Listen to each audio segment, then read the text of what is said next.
If you think you've mastered survival in a frozen wasteland, think again. I'm your host Retrospect, and today we're jumping into Frostpunk 2 since its release date is just around the corner, and it has everything you loved about the first game, but it piles on even more tough survival and moral choices.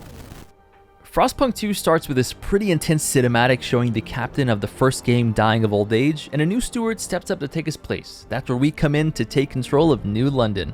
Frostpunk 2 has a lot of rich features and city building mechanics, so if you'd like to hear more about these straight from the devs, their company 11-Bit Studios has a YouTube channel with a series called City Unbound that we're going to link below for you guys. It makes jumping into Frostpunk 2 just a little bit easier.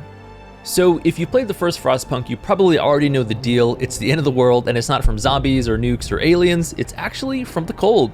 Frostpunk 2 picks up where the first one left off, but this time it's not just about keeping people warm with a giant coal-powered generator. This time it's evolved. You gotta make harder decisions, manage even more complex societies, and let's be real, probably make some people pretty mad, and the population is probably gonna riot at some point. The gameplay twist mechanic in Frostpunk 2 is actually oil. That's right, coal is not enough anymore. Humanity's surviving on fumes and desperation, so you're tasked with controlling a city that's now switching from coal to oil. And yeah, if you think that sounds pretty difficult in a society already on the edge of collapse, you'd absolutely be right. Visually, this game is stunning. Even though you're always up on this third-person view, you can still zoom in pretty close, and the detail is really nice. It's really cool to see these new areas that you build slowly sprawl up and see all the cool animations and the lighting from fires. It's just pretty cozy, to be honest. So that's all the visuals and storytelling, but what about the actual gameplay and mechanics? It's very similar to Frostpunk 1, you still have to keep people fed, warm, and housed, but in Frostpunk 2, there are now factions that'll pop up in the cities that want different things, and you have to try and keep them happy or risk a riot. With the addition of the oil, this brings political drama, which is really cool. You're gonna have factions in the city which have different ideas about how to run things, so some people are gonna want to embrace the big oil boom and move forward, while others thinks it's an absolute disaster waiting to happen. It's going to be all up to you to pick what direction the city goes, and let me tell you, most of the answers are not easy ones. This game's bread and butter is its resource managing. You're constantly balancing oil, food, labor, and trust. If one of those things runs out, people are gonna start getting upset, and worse, the city might crumble into a frozen wasteland. The choices that you make really do matter. So are you gonna push your workers to the limit to get more oil and food out?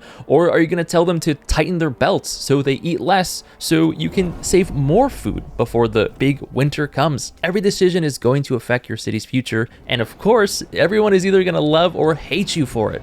And that's another really cool mechanic in this game, is the decisions. You'll have these little bubbles pop up throughout the world as you continue to make your decisions, and sometimes this will have like dialogue from different people in the city, or sometimes it'll have an actual decision that you need to make that's going to affect the rest of the game. Some of these calls are absolutely gut-wrenching, and they make you decide to enforce some brutal laws to keep order, or help to maintain freedom and risk chaos. Yeah, it's probably gonna feel like you're a bit of a tyrant, especially if some of these people die when you make these decisions.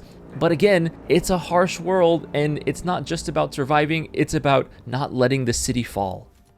I think what sets Frostpunk 2 apart and what's really going to get people into this game is that it forces you to confront the dark side of leadership. There's never going to be a perfect leader in any run of this game, and the game never shies away from that. You're going to have to make pretty difficult decisions, and sometimes it's never going to be about making the best decision, but it's going to be about making what's best for the city. And that's really morally deep, considering this game just comes off as a city builder at first.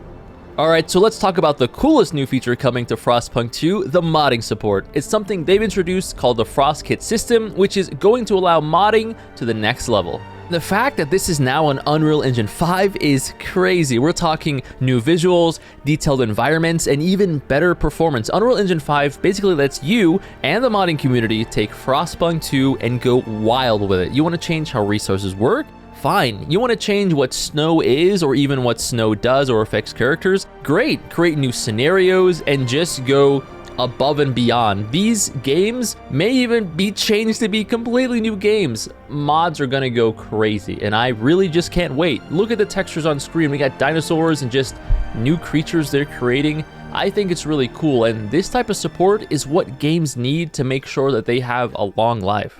Frostpunk 2 offers a lot of engaging content for new and returning players. You could spend hours on just the main story alone, and with mod support, that's going to give so much more life to this game. But what do you guys think? Have you been following Frostpunk 2? Are you excited to play it when it comes out? Let us know in the comment section down below.